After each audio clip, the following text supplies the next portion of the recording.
This video is going to start off a little bit differently than some of my past videos because my main focus here isn't actually entertainment, it is value add. My wife and I came across this image while we were looking for bunk bed ideas for our girls. And when we actually agreed that this was a good design, I proceeded to scour the internet for about an hour and a half searching for any kind of build plans, cut list, or instructions to kickstart this project, but there was nothing. So this intro is purely about how I laid out my space, the measurements that I decided to use, and what I was hoping to accomplish with the overall spacing and structure in mind. If that's what you need, stick right here. If not, I'll throw a timestamp on the screen and you can skip forward and get right into the build. Alright, so with that said, the length of the wall that I'm working with is 142 inches. I basically started from my must-haves and worked my way backward. Now, I know that we want 20-inch wide steps, so I carved out that space first, and then I know our queen size mattress is about 60 inches wide, so I spaced the posts 62 inches apart to give myself a little bit of extra wiggle room. One of the components I wanted to make sure I got right was the height of the bed, the height of the lower bed, that is. We read books together every night as a family as a part of our bedtime routine, so I wanted to make sure that I, being 6'5", could sit at 90 degrees comfortably on the mattress without hitting my head on the roof of that lower space. The lower mattress platform was going to be 5 inches, the mattress itself was 10 inches, that's obviously a total of 15 inches. I wanted to make sure there was plenty of room above that, which left me with about 39 inches, and I can clear that space easily. This will likely be different from you if you want more space on that top bunk, because not that many people are 6'5" and have to account for this height. But these again are the measurements that I used, and it ended up coming together pretty well.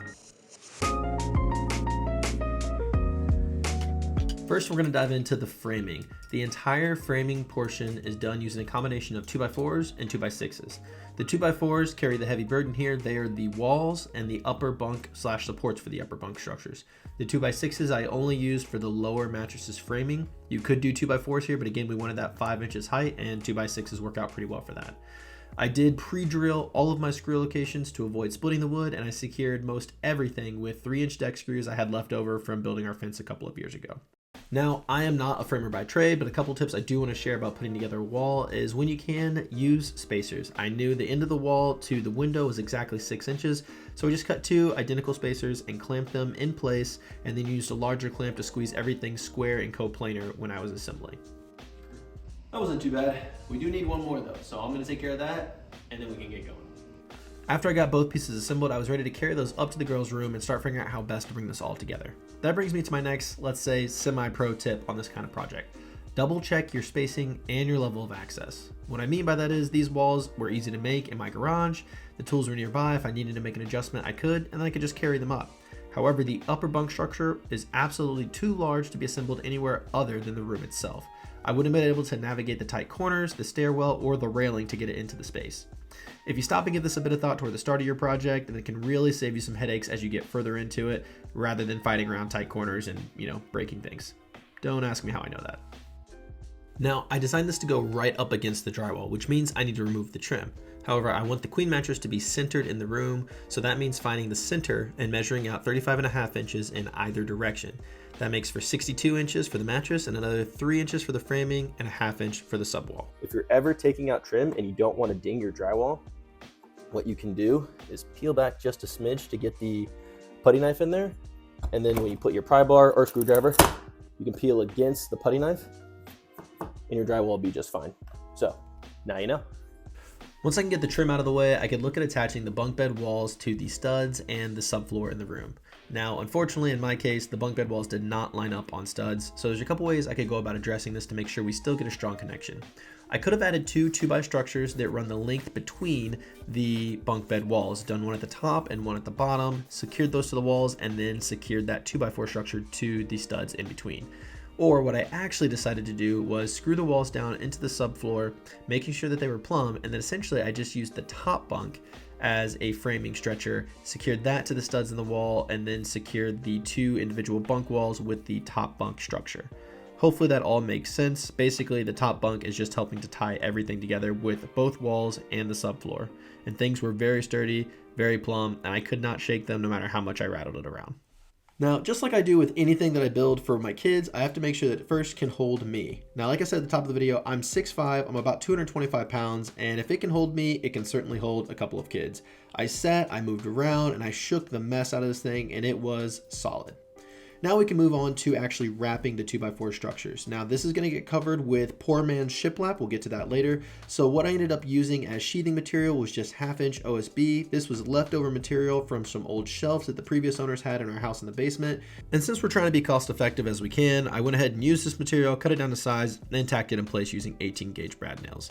Now I am going right over the windows here, so I went back, drilled a hole with a Forstner bit, and then used what's called a flush trim bit to follow the 2x4 structure inside, and this cuts out a perfect opening for the window. I do believe this is how professional framers do it, so feel free to take some notes.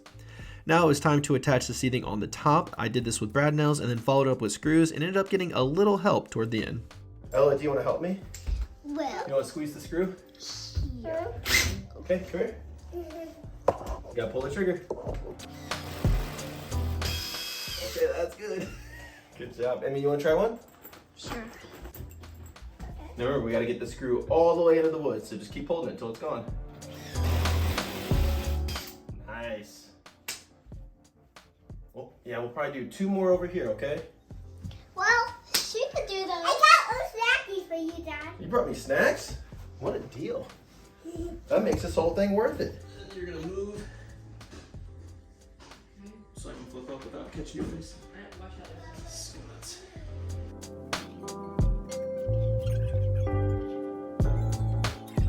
Oh, we're in, baby, we're in! Oh, that was better than I thought. Heck yeah, it did! So this harps back to what I said toward the beginning of the video about building in space. Even this 8-foot section that is not 12 foot, which is the total span of the top bunk, getting it into space was really difficult. We managed to, and of course once we got it in, we got it secured down using those same deck screws. And naturally, once we had that in place, we had to give the top bunk a test run. Hang it up. Oh, yeah. Looks pretty sturdy, doesn't it? So, Ella, can I do it still first? I'm thinking if it can hold me, it can hold you guys. Hey, stay on your tushy. I can reach on the top. Like this is tall. Only if Daddy's right here. What do you think? Are you excited to have your bed up here? I got a phone. You got a phone? Whoa. Can I use it? Ring, ring, ring, ring. Are you guys on the new Graham Girl bunk bed? Yeah. Is it pretty cool? Yeah. Are you excited for Daddy to finish it? Yeah. Yeah, me too. Now, the next day, once the goon platoon was out of the way, we could get the front board piece installed. And this piece, again, is made out of MDF. I'm tying it right into that 2x4 structure of the top bunk. And this is not the guard to keep kids from rolling off. This is just the guard to keep the mattress in place. We're going to build a separate structure to keep kids from rolling off while they're sleeping, so stay tuned for that. We are going to turn our attention over to the stairs. Now, I looked at stair stringers at my local box store, and they were $57. But a 2x12x10 is only $17. Now I didn't want to do any math, so I just marked both of them out at the store and started to cut them on my own at home. Now I was using my circular saw for this, but it was getting pretty bogged down, so I actually changed over to a jigsaw and it worked way better, so you could definitely do that entire cut with a jigsaw. When I went to put the stringer installed, I realized the outlet was in the way, and that's obviously not going to work. So again, we're pulling the trim out of the way so we can move that outlet. And here's another tip that I wish someone had told me years ago. I am moving this outlet, but I hate patching drywall. But if you actually remove the trim and cut the drywall below where the trim line is, you can run the wire over and then put the drywall piece back on, cover it up with your trim, and no one will ever see. Outlet works fine, we can get the trim reinstalled, and it was never an issue. Now we can move on to attaching the stairs. We're starting the stairs off with a platform at the top. This will be a wider step to step onto the bed frame, and then we're tying the stringers in from the back, again with those 3-inch deck screws. Now, I want to be clear here, I'm not a professional builder. I'm just a guy with a YouTube channel who likes to do some DIY projects and maybe, just maybe, provide some ideas and insights to a handful of viewers. That being said, I've never built stairs. I'm basing this entire design and overall structure on what I've seen on some staircases and what I think makes sense in terms of structural integrity. So be sure to do your own research and ensure that what you're making is strong enough for your purpose. All that said, my staircase turned out rock solid, so I don't see any issues here. I did, however, drive a screw through that bottom 2x4 and ended up having to clear it out with the angle grinder. What can I say, folks? Nothing's perfect.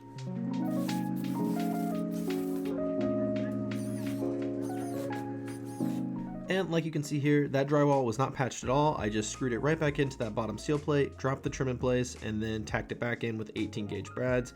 And the outlet successfully moved, no drywall required, and we can keep moving forward with the project. The next thing I'm going to start working on here is the built-in bookshelf. This is going to go to the right of the queen mattress on the lower level. I'm just using MDF here and pocket hole screws. This will be plenty strong for what we need it to do. The only trick is making sure you get the size right. And in my case, I went a little too large and had to use a bit of gentle persuasion to get it into place.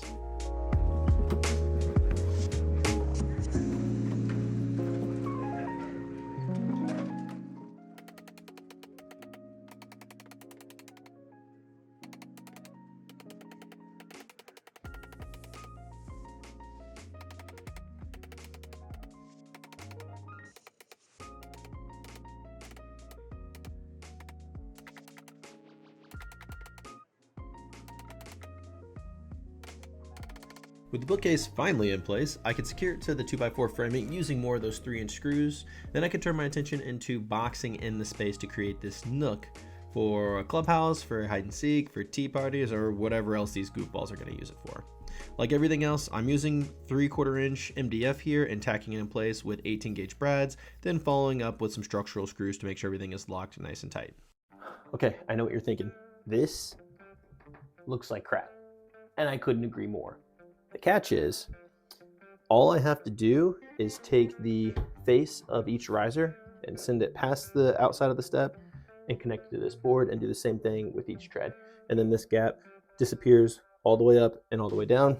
And then we can add our connecting board here that'll box this off and hide our bookshelf. So it's gonna look much better. Let's get back to work.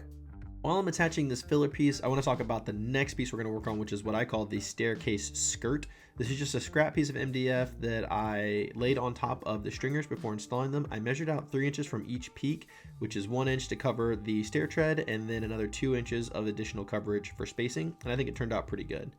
Now we can turn our attention to finally making this thing look halfway decent. I mentioned earlier that I'm using what I call poor man's shiplap. Shiplap, usually made with tongue and groove boards, is extremely expensive. However, I found that if you just take a 1/4 inch sheet of plywood and you rip it down to 5 1/4 inches wide, and then you install it with 1/8 inch spacers, you can get essentially the exact same look as the tongue and groove boards for a fraction of the cost. All I did was install things using those spacers with 18 gauge brad nails and liquid nails, and it came together really nicely.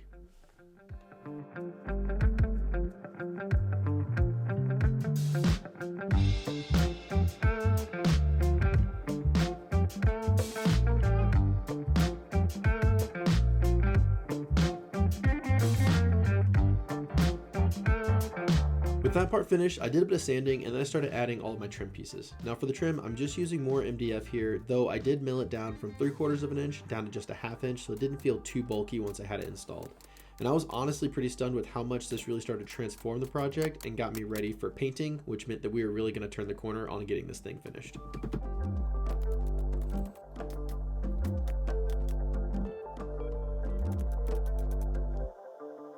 Off camera, I got all my nail holes filled, caulked all the seams, did a final sanding, and started to work on paint prep.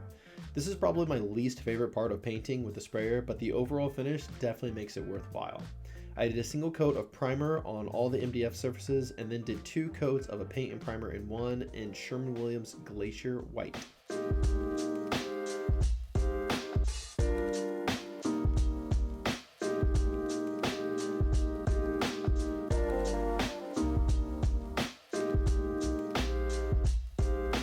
While the paint was drying, I could start working on all the wooden elements that are really going to warm up this space. Now, in my case, I'm going to use red oak. It's really cheap, it's really strong, and I don't hate the color of it as much as every other YouTube woodworker seems to.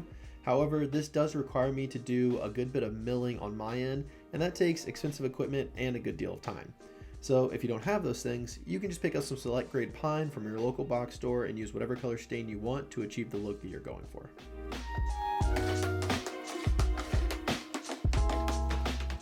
Now let's take a moment and cover all the different components of the bunk bed that will incorporate this red oak. I'm planning on doing all of the stair treads in red oak, although not the stair risers. I've got a different plan in mind for those, so stay tuned. I'm also going to do the window and the bookcase seals in red oak, as well as the floating desk and the entire upper bunk guardrail. Now the original image only had a single bar going all the way across. I'd like to beef mine up a little bit, so we're going to add rails throughout. I do own a domino, and I like to use it at just about every opportunity, one, to justify the cost, but also it improves the quality of my work and it saves me a ton of time, so it's really a no-brainer. That being said, you can easily use dowels or pocket holes to accomplish the same structure. There's always a bunch of different ways to achieve the same result. It mostly just comes down to how much time you want to save and how clean you want the finished look of your project to be. For me, I hate seeing pocket holes in any kind of furniture other than cabinetry, so I would probably opt for dowels over pocket holes, but that's a personal preference. I'm not going to go over specific spacing that I used on these rails because more than likely your space, your bunk bed, and therefore your guardrail are all going to be different. What I will say is standard code on spacing for staircase rails and deck rails is 4 inches on average. As a dad, if I had to hedge a guess on why 4 inches, I'd say it's because your average toddler head can't fit through and get stuck at 4 inches. I figure if it's good enough for OSHA, it's good enough for this bunk bed. Once I had the rails done, the paint had a day to cure, so I went and got all the plastic removed, and then I could work on bringing up the guardrail and getting that installed. This is awkward. Let's see over under that this actually is the right size. We're gonna find out.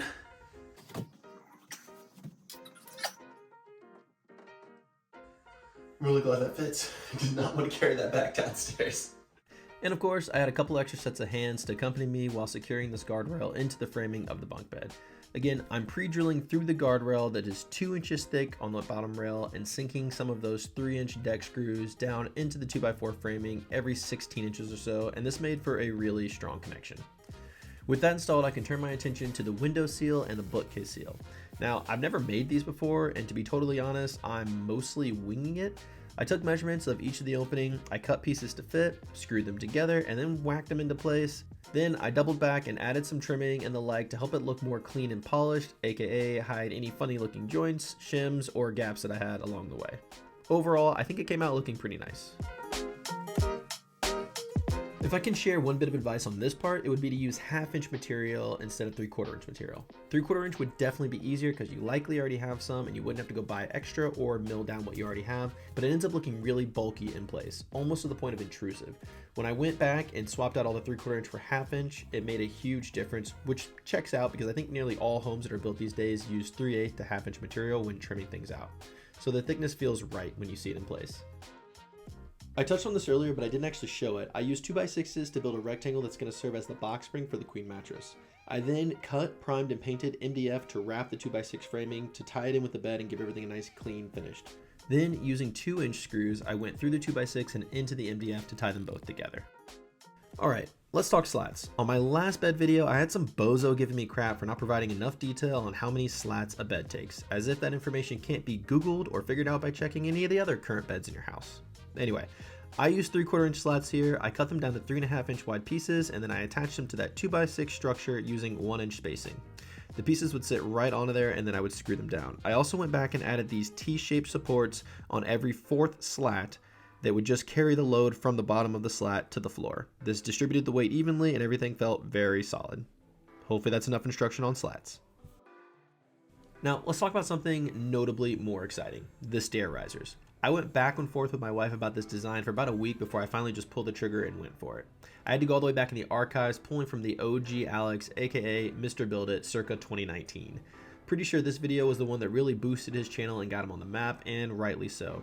He added this cool 30-degree groove detail on the risers, and I adopted the same look for mine, but I really think this added a lot and just gives a lot of visual interest to the overall piece.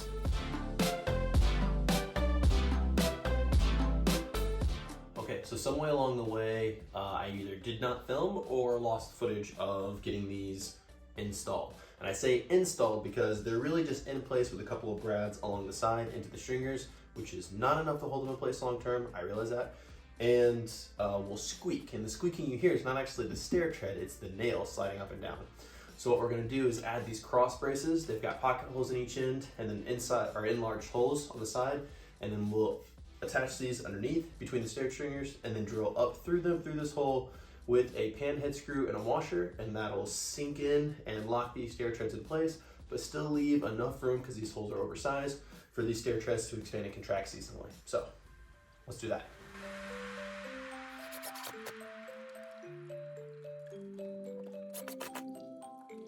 After I got those stair treads officially installed, I could do some finish sanding and get finish applied to the floating desk.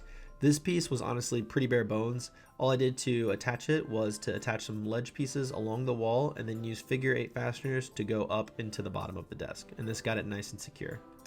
Off camera, I swapped out the light fixture so the fan wasn't an issue for that second bunk, and then added some additional lighting with cable management, and I can finally call this piece done.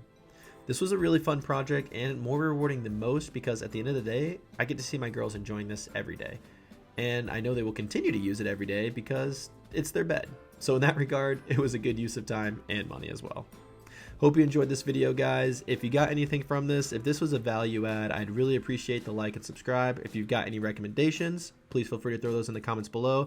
A railing is potentially in the works. We're going to see how the kids do with it as it is and see if we need to add that after the fact. Thanks again, guys, and until the next one, get out there and start your own project.